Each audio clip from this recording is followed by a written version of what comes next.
Alhamdulillah Rabbil Alamin. Wassalatu wassalamu ala ashrafil anbiya wal mursalin Sayyidina Muhammad wa ala alihi wa ashabihi ajma'in.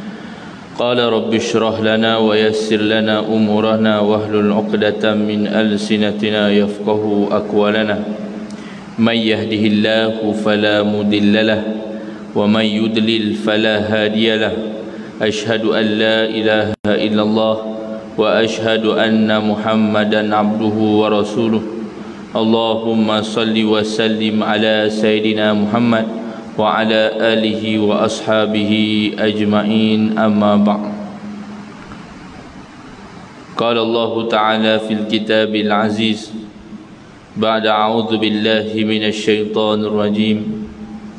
Ala inna awliya Allahi la khawfun 'alaihim ولا هم يحزنون الذين آمنوا وكانوا يتقون لهم البشرى في الحياة الدنيا وفي الآخرة لا تبديل لكلمات الله ذلك هو الفوز العظيم. صدق الله العظيم. Dan ketahuilah sesungguhnya para wali Allah, iaitu kekasihnya, mereka tidak merasa takut dan tidak berduka cita, iaitu orang-orang yang beriman, dan mereka itu adalah orang yang bertakwa. Mereka mendapat berita gembira dalam kehidupan di dunia dan di akhirat, dan tidak ada perubahan bagi perkataan Allah atau janji Allah, dan itulah dia keuntungan yang sebesar-besarnya. Yang dihormati pengerusi Masjid Jami' Bukit Gambir, barisan jawatan kuasa, pegawai-pegawai masjid, Tuan Imam, Tuan Bilal, muslimin, muslimat, ibu-ibu, ayah-ayah yang dirahmati oleh Allah Subhanahu wa Ta'ala sekalian.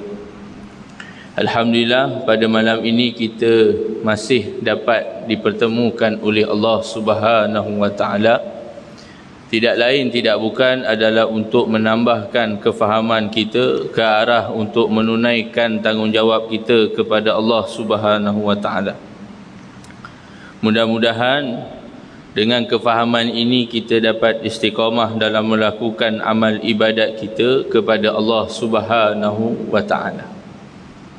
Maka Allah Subhanahu wa Ta'ala berfirman dalam surah Yunus pada ayat 62 hingga ayat yang ke-64, yang mana Allah Subhanahu wa Ta'ala memberikan dua syarat kepada orang yang menjadi kekasihnya, iaitu yang disebut dalam ayat tersebut, iaitu la khaufun alaihim. Mereka sekali-kali tidak merasa takut. Kekasih Allah ini, dia tidak sekali-kali merasa takut dan bimbang akan apa yang akan ditimpakan ke atas dirinya.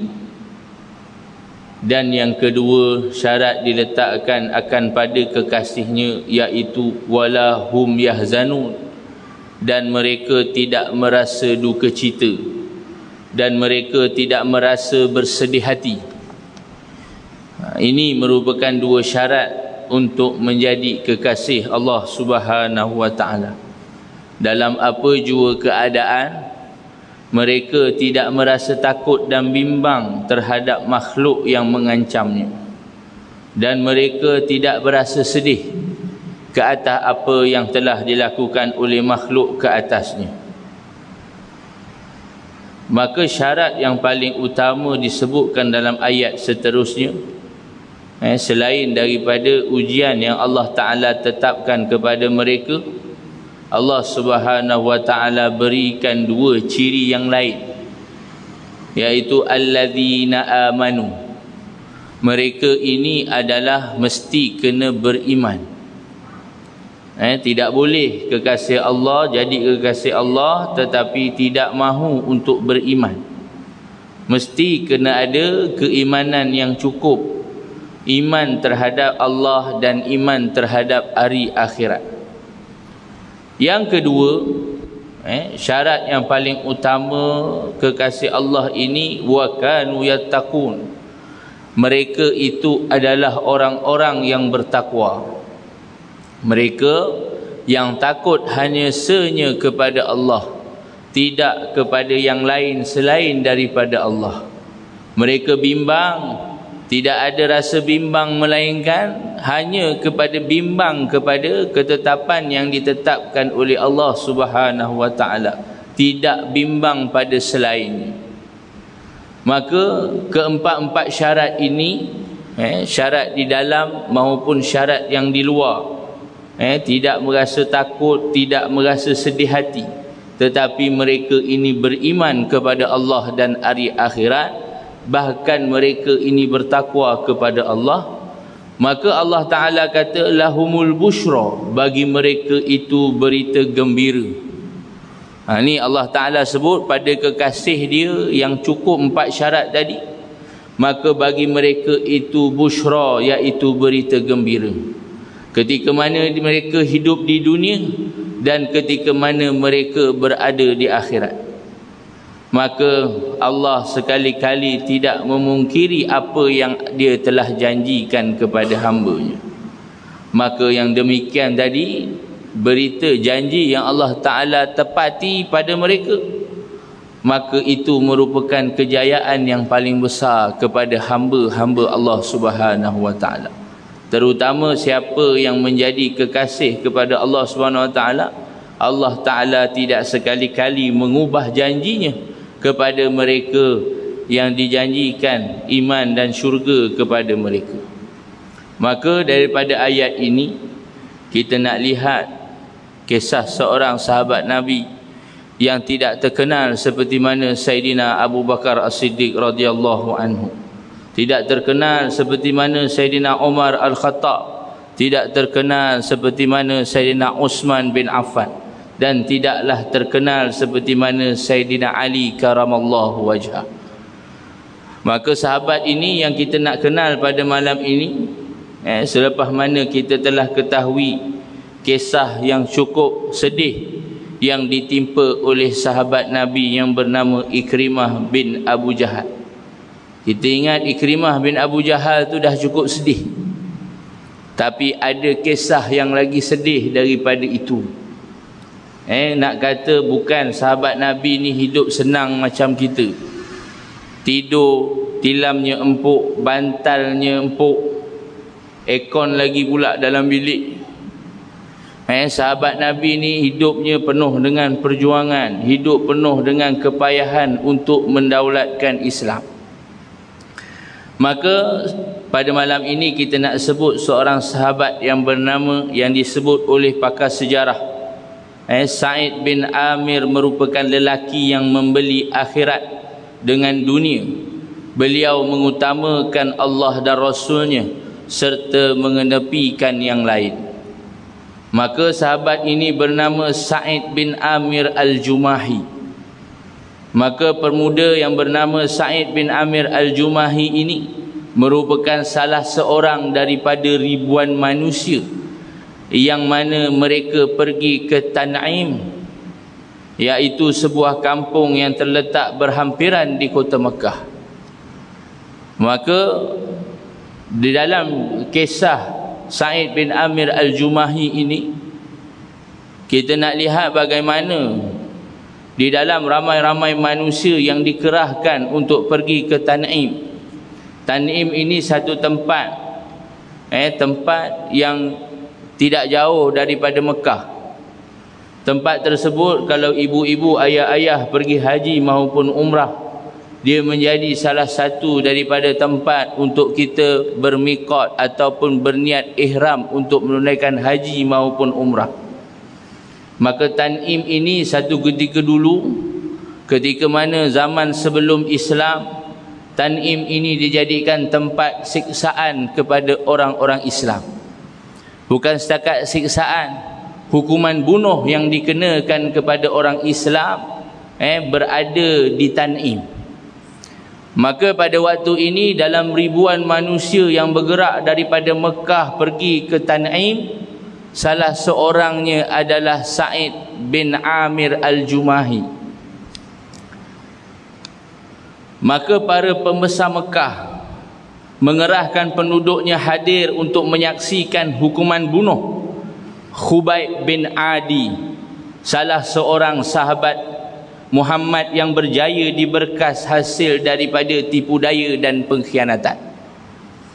Maka pada ketika ini semua pembesar Mekah mengerahkan semua rakyat Mekah supaya pergi ke Tan'im untuk menyaksikan satu hukuman bunuh yang dikenakan ke atas orang yang mempertahankan baginda Nabi SAW yang bernama Khubayb bin Adi. Maka pada ketika ini, pada usia remaja dan belianya, menyebabkan beliau mampu bersesak-sesak dan mencelah di antara orang ramai sehingga berada sebaris dengan pembesar-pembesar Quraisy seperti Abu Sufyan dan Safwan bin Umayyah dan juga pembesar-pembesar yang lain. Oleh kerana Sa'id bin Amir Al-Jumahi ni umurnya lebih kurang 30-an, umur remaja, umur belia, maka pada ketika itu dia mampu untuk menyelit dan mencelah di dalam seramai-ramai manusia tersebut sehingga dia mampu untuk sampai dan berada di hadapan, barisan paling hadapan untuk menyaksikan upacara pembunuhan sahabat baginda Nabi SAW.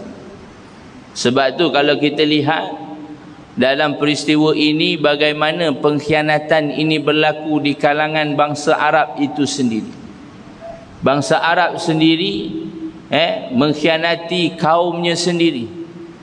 Maka tak selamat kalau kita pada hari ini semata-mata bangsa yang kita nak naikkan bangsa semata-mata, dia tak jadi selamat. Tidak ada dalam mana-mana negara sekalipun apabila Islam tidak ditegakkan, tak ada orang Islam yang selamat. Maka pada ketika ini Sa'id bin Amir Al-Jumahi telah berada di barisan hadapan. Mereka berada di barisan hadapan perhimpunan tersebut agar membolehkan beliau melihat tawanan Quraisy yang terikat di hadapan. Bukan semata-mata tawanan yang bernama Khubayb, tetapi wanita-wanita Islam dan juga kanak-kanak Islam berada di atas pentas tersebut. Sebahagian mereka adalah pemuda dan remaja yang diikat untuk dijadikan hukuman, dijatuhkan hukuman kerana mengkhianati bangsa Arab itu sendiri. Dengan membunuh tawanan tersebut, dendam mereka, yakni orang-orang Quraisy terhadap Muhammad pada kali ini terbalas. Berikutan ramai di kalangan mereka yang terbunuh di dalam peperangan Badar Al-Kubra. Kerana kekalahan mereka dalam peperangan Badar, orang-orang musyrikin tidak berjaya menang dalam peperangan Badar tersebut, maka mereka balas dendam. Mereka buat tipu muslihat supaya siapa yang menjadi orang kanan kepada Nabi SAW ditangkap dan dihukum dan dibunuh. Maka pada ketika ini Khubayb bin Adi lah yang berjaya ditangkap melalui tipu muslihat orang-orang Quraisy. Sedangkan mereka ni dalam masa yang sama mereka berdendam dengan Nabi SAW. Kerana ketua mereka iaitu Abu Jahal telah terbunuh di dalam peperangan Badar Al-Kubra. Begitu juga pemimpin-pemimpin Quraisy yang berada di medan Badar hampir kesemuanya dibunuh oleh tentera Islam pada ketika itu. Sebab tu ketika Nabi SAW merisik, Nabi SAW bertanya kepada dua budak yang mereka tangkap ketika mana budak tersebut sedang mencari air di sekitar medan Badar. Lalu Nabi SAW tanya, Sebab Nabi nak tahu berapa bilangan tentera musuh yang ada di medan Badar. Lalu Nabi tanya kepada dua orang budak ni, Nabi tanya mereka, berapakah unta yang disembelih dalam masa sehari? Lalu budak ni jawab, di antara 1 hingga 10 ekor. Maknanya ikut kiraan Nabi SAW, 1 hingga 10 ekor ni maknanya tentera musyrikin yang dipimpin oleh Abu Jahal pada ketika ini mempunyai seramai lebih kurang 900 hingga 1,000 orang. Maka pada ketika itu Nabi sambung bertanya lagi kepada dua orang budak yang ditawan tersebut, bertanya, siapakah pemimpin mereka yang ada pada ketika itu? Lalu mereka menjawab, salah seorang daripada mereka Abu Jahal. Sebahagian lagi daripada mereka adalah Safwan bin Umayyah dan lain-lain. Maka kata Nabi SAW kepada para sahabat, maka hazihil Makkah, inilah kota Mekah yang kita nak pergi, tetapi kita dah tak payah pergi kerana mereka telah datang kepada kita. Ini menunjukkan peperangan di antara hak dan batil. Menunjukkan dalam peperangan ini merupakan peperangan saudara yang pertama di dalam dunia Islam selepas Nabi SAW berhijrah. Pada waktu ni ada sahabat yang Islam sanggup untuk membunuh ayahnya kerana ayahnya tidak beriman dan ayahnya mengikut seruan daripada Abu Jahal.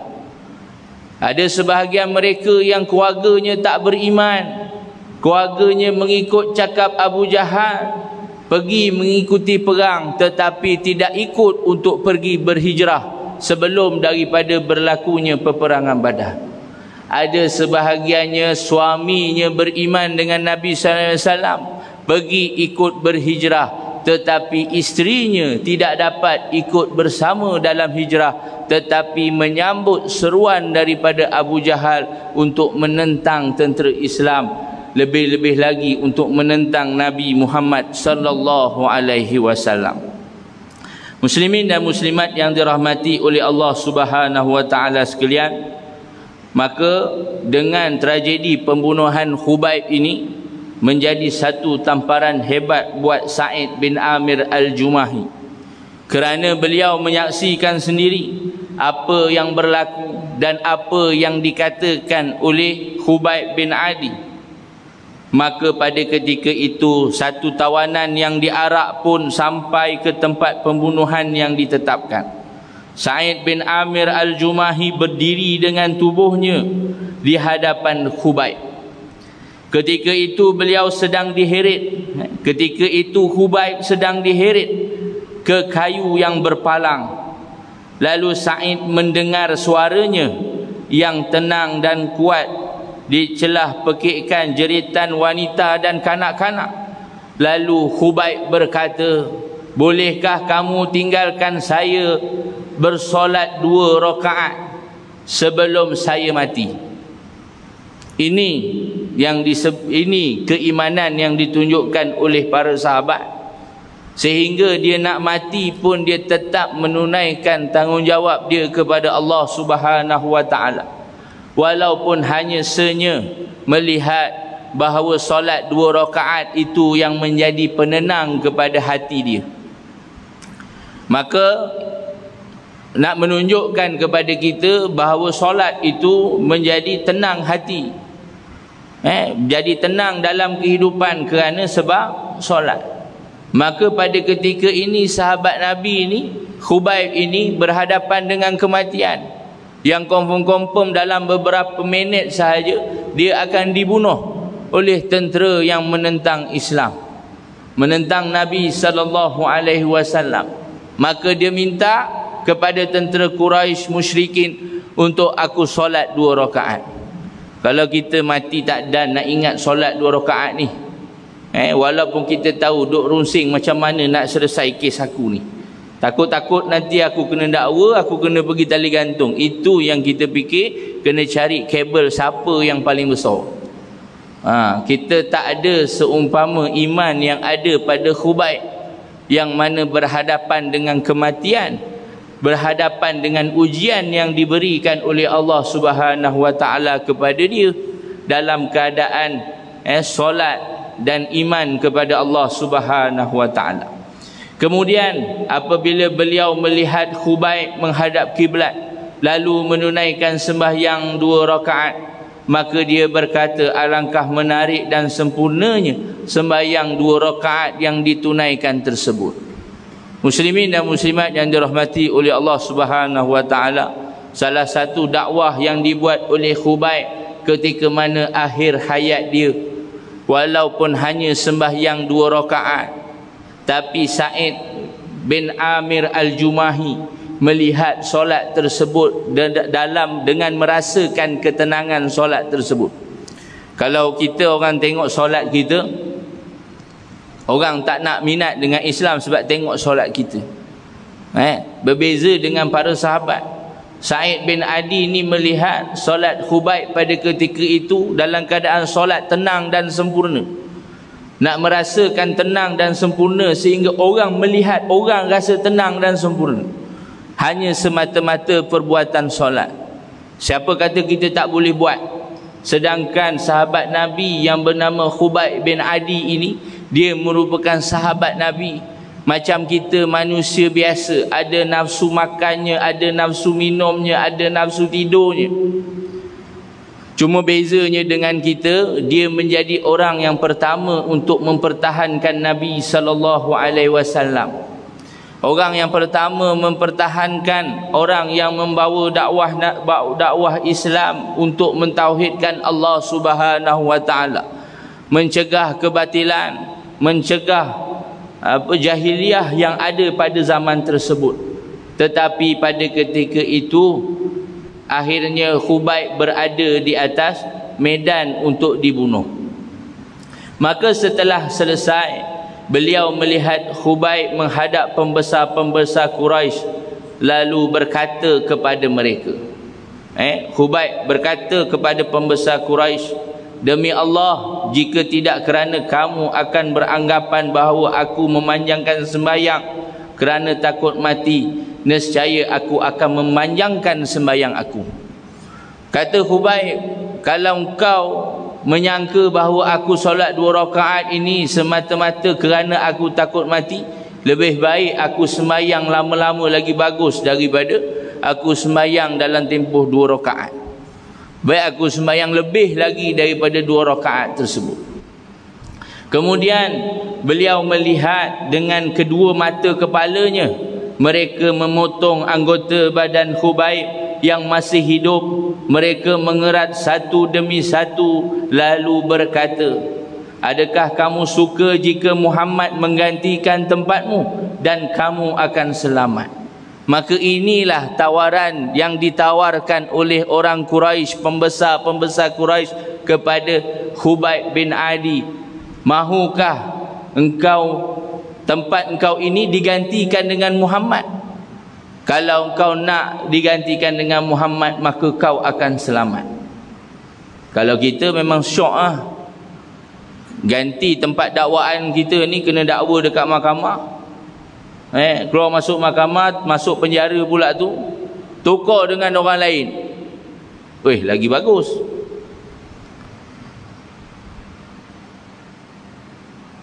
Maka Khubayb berkata dengan darah yang berlumuran di seluruh tubuhnya, demi Allah, aku tidak rela sekiranya aku selamat duduk bersama dan isteri dan anak-anak, sedangkan Muhammad dicucuk duri pada waktu tersebut. Hatta pada ketika ini Khubayb mengatakan cucuk duri pada Nabi SAW pun sahabat tidak rela. Lagi kan kalau mata pedang sampai kepada Nabi SAW. Sampai ke tahap itu keimanan yang ada pada Nabi SAW. Kasihnya Khubayb ini sehingga Khubayb tidak sanggup untuk digantikan tempatnya dengan Nabi SAW. Ini sahabat-sahabat yang pertama, sebahagian daripada mereka memang hidup sezaman dengan Nabi SAW. Maka bagaimana pada hari ini iman orang-orang yang beriman yang dikatakan alladzina amanu walladzina yattaqun? Bagaimana yang dikatakan orang beriman pada hari ini, adakah imannya sama seperti mana Khubayb dalam mempertahankan agama Allah Subhanahu wa taala? Adakah sama keimanan dia dalam mempertahankan Nabi sallallahu alaihi wasallam, mempertahankan agama Allah, mempertahankan Islam supaya dijadikan cara hidup?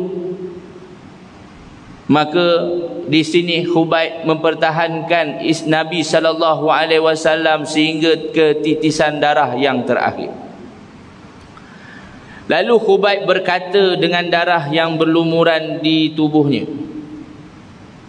Lalu orang ramai mengangkat tangan seraya menjerit dan berkata, bunuh dia, bunuh dia. Orang-orang musyrikin yang terpedaya dengan dakwaan Abu Jahal dan pemimpin-pemimpin pada waktu ni. Abu Jahal dah tak ada, cuma pemimpin-pemimpin Quraisy yang masih ada. Mereka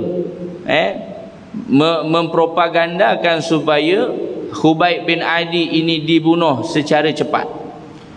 Lalu Sa'id bin Amir melihat Khubayb yang terikat di kayu berpalang dengan mendongakkan wajahnya ke langit, lalu berkata, wahai Allah, hitunglah bilangan mereka, hancur leburkanlah mereka, dan jangan kau biarkan mereka walau seorang pun.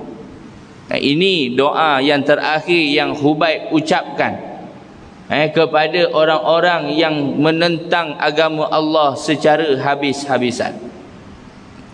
Maka tak salah pada kita orang-orang yang dizalimi oleh orang yang bekerjasama dengan musuh, tetapi dizalimi oleh orang yang ada pengaruh, maka tak salah untuk kita berdoa. Hari ini doa kunut nazilah pun orang takut. Kunut nazilah pun orang takut, sampai salah cakap kunut nazilah sebelum rukuk. Dia punya takut tu sampai cakap kunut nazilah tu dibaca tengah sembahyang sebelum rukuk. Ini orang berpengaruh yang cakap ni. Azan.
Muslimin dan muslimat yang dirahmati oleh Allah Subhanahu wa taala sekalian, biasa yang takut dengan baca kunut nazilah ni ada kerja yang tak baik dia buat terhadap agama Islam sebenarnya.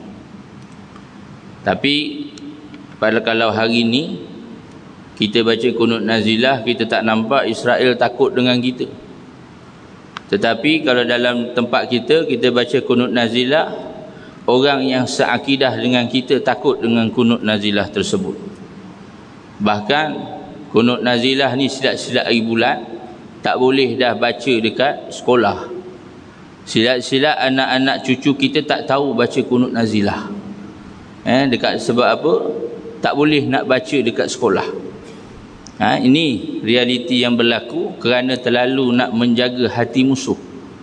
Kalau nak jaga hati musuh Islam, baik Nabi daripada dulu, orang Yahudi khianat dengan Nabi. Tentu arah orang Yahudi khianat dengan Nabi, Nabi tak payah halau dia. Nabi suruh dia duduk dalam kota Madinah. Tetapi dalam perjanjian pengkhianatan Yahudi terhadap Nabi SAW,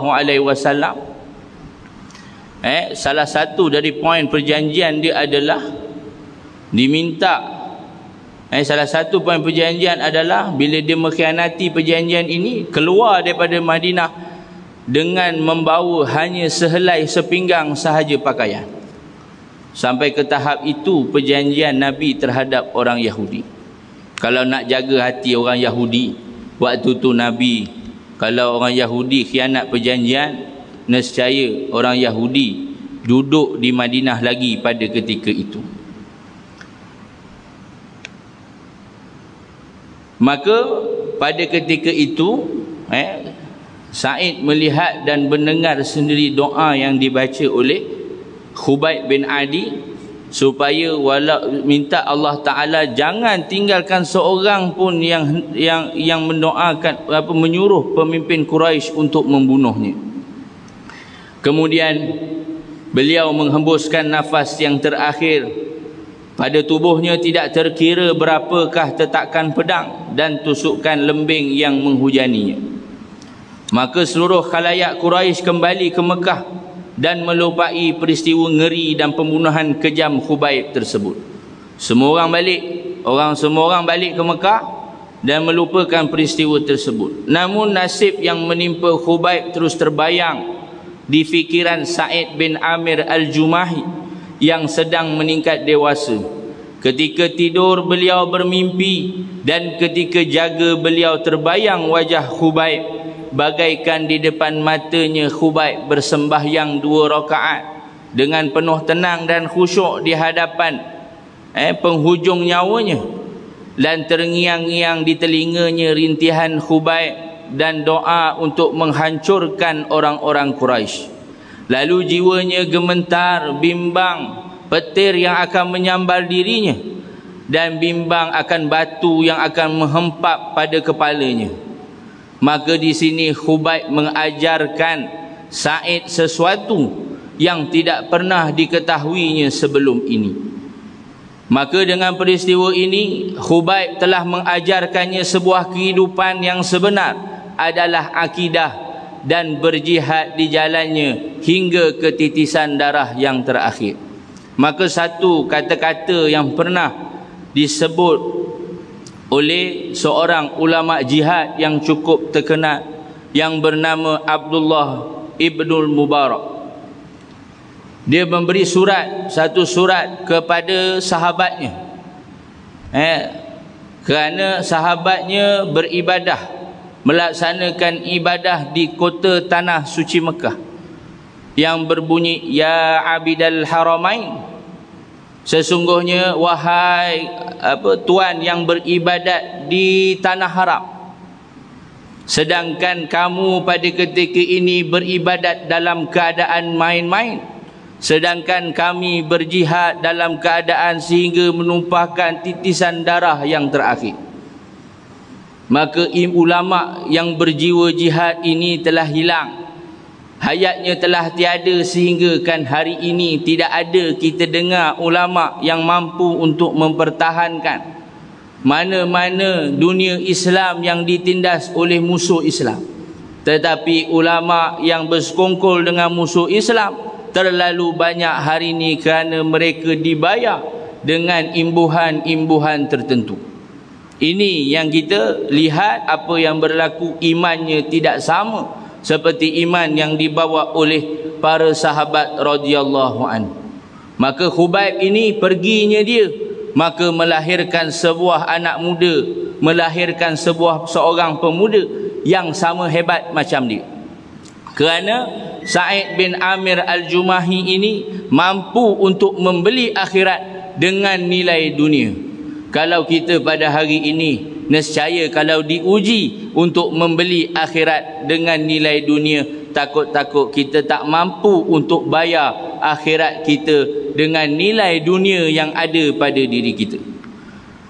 Ketika itulah hati Sa'id bin Amir terbuka untuk memeluk Islam. Lalu beliau berdiri di khalayak ramai dan mengumumkan bahawa beliau tidak terlibat dengan dosa dan jenayah yang dilakukan oleh orang Quraisy. Beliau meninggalkan berhala dan sembahan Quraisy, lalu beliau memeluk agama Islam.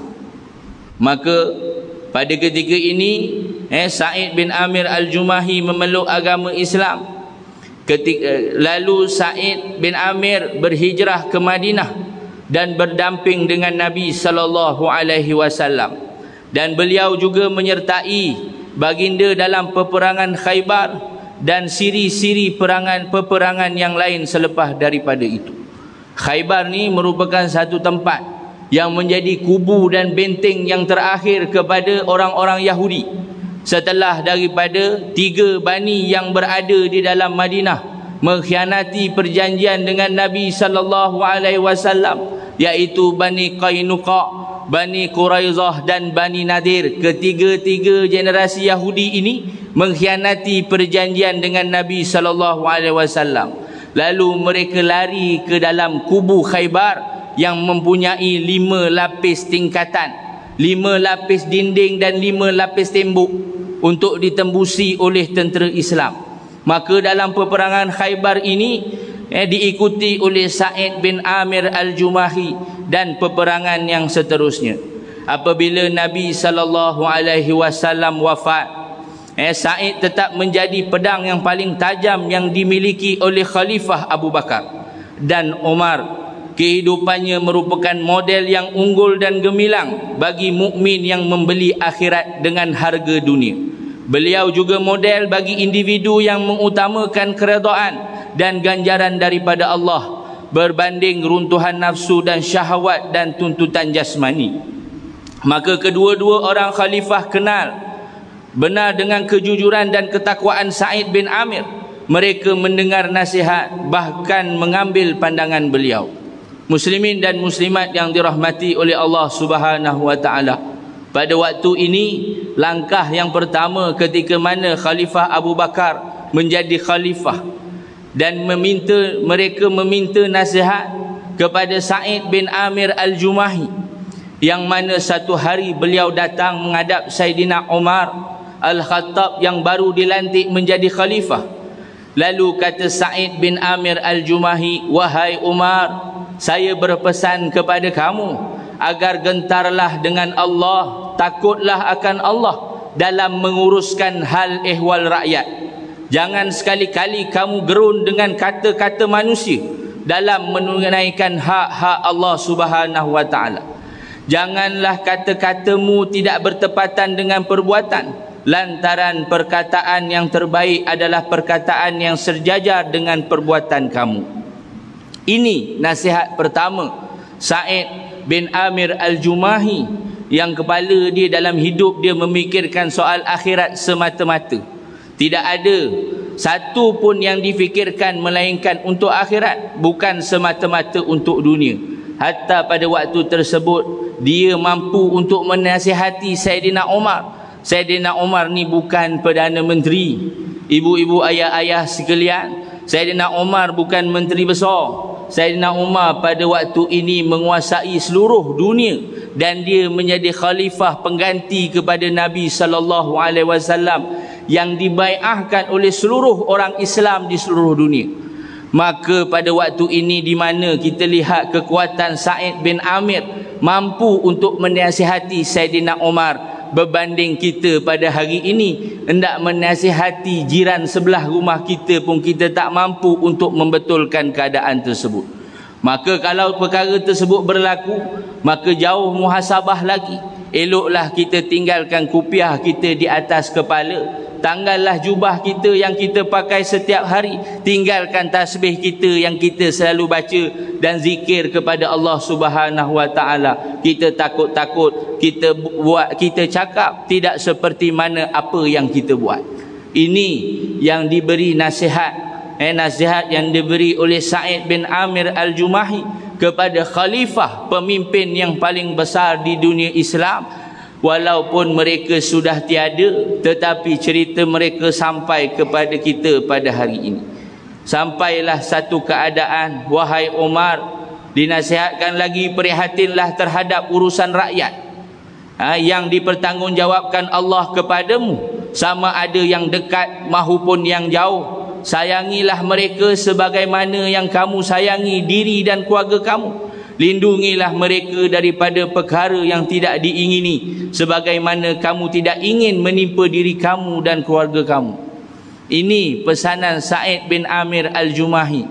Pesanan dia tidak lain, tidak bukan adalah mensuruh Sayyidina Umar menunaikan hak Allah kepada manusia. Hari ini ramai orang hanya mampu untuk menunaikan hak manusia terhadap manusia sahaja.